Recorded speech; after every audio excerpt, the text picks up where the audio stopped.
So guys काम वाम सारा हो गया है। राइट, एलॉयज हमारे ऑन है, आप चेक कर सकते हो।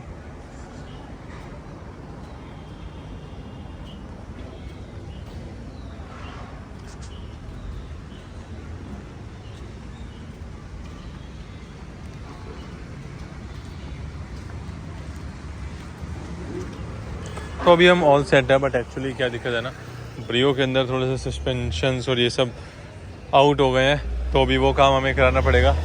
राइट, तो अभी का जो सिनेरियो है, बाकी देखो हमने एयर फिल्टर हटा दिया है एंड जो पुराने वाला था वो हमारे पास रखा है। काफ़ी गंदा हो गया था, काफ़ी धूल मिट्टी में हो गया था वो, तो वो तो अभी हट चुका है।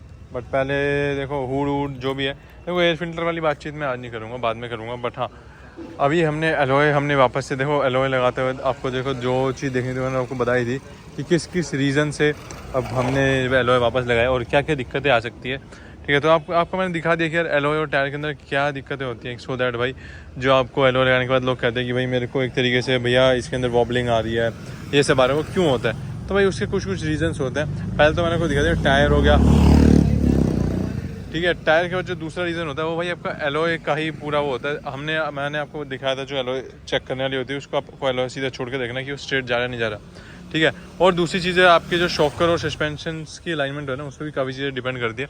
इवन अभी तो देखो हमने अलाइनमेंट करवा लिया, बट स्टिल थोड़ा सा इशू अभी भी हमें लग रहा है, वो हम एक बार फिर से दिखाएंगे।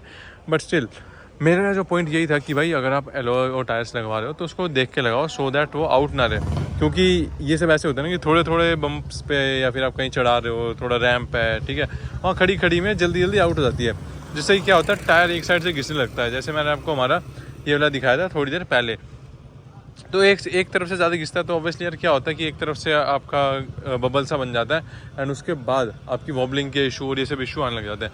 अलॉन्ग विद दिस मैं ये बोलूँगा कि अगर आपका टायर बहुत बढ़िया क्वालिटी का और एलॉय बहुत बढ़िया क्वालिटी का, तो आई डोंट थिंक कि वॉबलिंग का इशू आता है। हाई स्पीड में फिर भी थोड़ा बहुत आता है, बट हाँ मेरे जो पॉइंट्स है वो मैंने अभी डिस्कस करे हैं। बट एक और चीज़ है जो मैं बता रहा था, जो एलॉय के साथ दिक्कत आती है, वो है केबिन में नॉइज़। केबिन में नॉइज़ भी बहुत सारे लोगों को आती है क्योंकि एलॉय बड़े होते हैं एंड एकदम एक तरीके से अगर मैं बताऊँ तो यहाँ से देखो, मैं ये नहीं बोलूँगा कि चिपक जाते हैं, बट स्टिल जो ओवरऑल इनकी रनिंग होती है ना, वो एकदम कैबिन के अंदर पास ऑन होती है, सो दैट जो कैबिन में नॉइज़ है वो आता है और आपको लगता है कि एनवीएच लेवल कार के बढ़ गए हैं। तो ये कुछ पॉइंट्स थे। बट हाँ, अगर आप एकदम परफेक्ट और वेल बैलेंस्ड एलॉय लगाते हो तो ये सब दिक्कतें नहीं आएगी। बाकी एयर फिल्टर की मैं बात करूँ तो भाई एयर फिल्टर की मैं वीडियो अलग बनाऊँगा, क्योंकि ये कहीं ना कहीं एक तरीके से मैं ये बोलूँगा कि भाई जो हमने काम करा है मैंने वही दिखाया आपको। राइट, बाकी का जो काम है एग्जॉस्ट वाला वो तो कोई दिक्कत नहीं है, उसमें ऐसी कुछ वो नहीं है खास बात। बट हाँ, परफॉर्मेंस और एयर फिल्टर पे मैं अलग से वीडियो बनाऊंगा। आज थोड़ा एलॉय पे वापस से फोकस कर लेते हैं। आई डोंट थिंक कि कुछ रह गया है, बट स्टिल इक्का दुक्का पॉइंट यही है कि यार आप एकदम बड़े एलॉय ना लगाओ क्योंकि सस्पेंशन पे लोड पड़ता है। राइट, एंड बहुत सारे लोग कहते हैं कि एलॉय और स्टील रिम में भाई क्या डिफरेंस है। स्टील रिम देखो थोड़े से मैं बोलूँगा कि देखो लोग कहते हैं कि स्टील रिम भाई भारी होते हैं, ये होते हैं, बट नहीं भाई। अगर ऐसे एलॉय होते हैं, ठीक है, और नॉर्मल से एलॉयज होते हैं, ठीक है, अगर कोई क्वालिटी वाले एलॉय नहीं होते जैसे BBS हो गए, ठीक है, या फिर हाई क्वालिटी हो गई लेंजो हो गए, तो वो एलॉय ना, वो वाले जो BBS लेंजो और बढ़िया ब्रांड है वो तो देखो हल्के होते हैं, नो डाउट। बट जो ये लोकल चाइनीज़ वाले होते हैं ना, ये देखो मैं नहीं कह रहा, ये ऑब्वियसली जो भी करोल बाग मायापुर यहाँ सब में मिलते हैं, इवन आपको कोई भी शॉप में मिलते हैं, इनक्यूबस लिटरली वो उतने हल्के नहीं होते जितने कि आप लोग समझते हो। ठीक है, वो कहीं ना कहीं स्टील रिम के बराबर ही आते हैं एंड क्योंकि इसका इंचेस भी बड़ा है, राइट, वो 14 इंचेस के थे, 16 इंच के, तो कहीं ना कहीं ये इक्का दुक्का % भारी ही हो जाते हैं, तो वेट का इस पर कोई इशू नहीं आता। ठीक है, अलॉन्ग विद दिस अगर मैं कंपनी की ही बात कर लूँ तो जैसे अगर कंपनी अगर होंडा देती है स्टील रिम और होंडा ही देती है एलॉय, तो उसमें भी ना वेट का बहुत ही माइनर डिफरेंस होता है। तो जो लोग कहते हैं ना कि वेट हल्के होते हैं, गाड़ी की राइड क्वालिटी अच्छी होती है, ऐसा कुछ नहीं है। हल्का सा डायनेमिक्स अच्छा कर देती है आपकी गाड़ी के अंदर, ठीक है, क्योंकि स्टील रिम और एलॉय का जो डायनेमिक्स है, ठीक है, जो अर्गोनॉमिक्स है वो थोड़ा सा अलग रहता है, जिससे कि एलॉय के बाद आपको डिफरेंस देखने को मिलेगा आपकी जो ड्राइविंग है, ड्राइविंग डायनेमिक्स में। बट हाँ, स्टील रिम के साथ आपको वो वाला जो इफेक्ट है वो देखने को नहीं मिलेगा। तो ये तो पॉइंट है कि एलॉय के साथ आपको थोड़े से ड्राइविंग डायनेमिक्स को अच्छे हो जाते हैं एंड वो एक तरीके से, अरे क्या था यार वो, एंड वो वाले जो एलॉयज होते हैं ना वो कहीं ना कहीं ऑब्वियसली आपकी परफॉर्मेंस पिकअप और बाकी सारी चीज़ों पे इफेक्ट डालते हैं। बट ऐसे आफ्टर मार्केट और कस्टम एलॉयज मैं बोलूँगा कि इतना एज ए आफ्टर मार्केट और कस्टम एलॉयज़ मैं बोलूँ कि इतना ज़्यादा इफेक्ट नहीं डालते, कहीं ना कहीं ये बस एक स्टाइल के लिए होते हैं, ठीक है, और कुछ नहीं।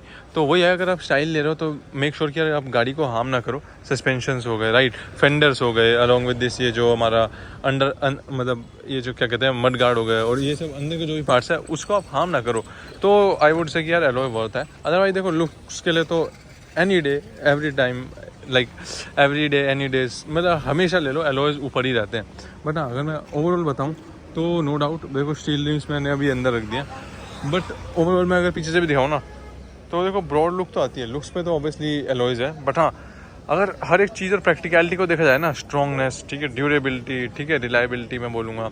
हाँ मैं मानता हूँ अगर देखो अब स्टील रिम है वो ठुक पिट भी जाए ना, बेंड भी आ जाए तो ठीक हो सकता है, बट एलॉय के अंदर क्या कि अगर क्रैक आ गया तो आ गया, अगर यहाँ से टूट गया तो टूट गया, वो रिपेयर नहीं हो सकता। हाँ आप रिपेयर मायापुरी से करा लो और फिर चला लो, वो बात अलग है, बट वो चलने लायक नहीं है। वो एक रिस्क ही है आपकी जान पे, क्योंकि अब भाई आपको पता है कि 4 पहिया ही गाड़ी की जान होती है, ठीक है, इसी पे गाड़ी चलती है, एक भी ऊपर नीचे हुआ तो it is a big risk to car and your life as well.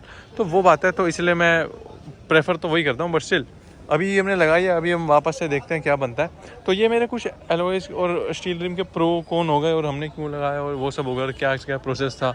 बाकी एयर फिल्टर की और जो एग्जॉस्ट की है उसकी मैं अलग वीडियो बनाऊँगा, ठीक है।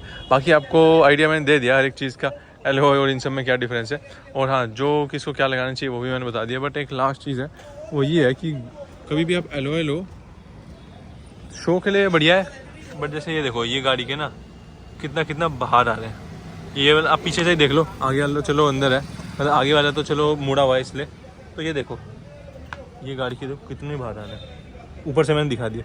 तो ये यहाँ अड़ते हैं, ये चीज़ भी देखना, एंड ये यहाँ तो अड़ते ही हैं, बट एक और चीज़ है, तो ये बहुत सारी गाड़ियों के ना यहाँ भी अड़ते हैं, ठीक है, एंड यहाँ भी मोर द टाइम। तो आप ये पहले देख लेना, क्योंकि बहुत सारे लोग क्या करते हैं कि भाई अभी चल रहा है, क्योंकि थोड़े बम्प आते हैं ना तो ऊपर भी अड़ता है, तो वो बात भी आपको देखनी पड़ेगी। तो ये चीज़ थी आज के लिए, तो ठीक है, अभी हम इसको लेकर चलते हैं, बाकी रिव्यू कभी और करेंगे, बारिश का मौसम हो गया है।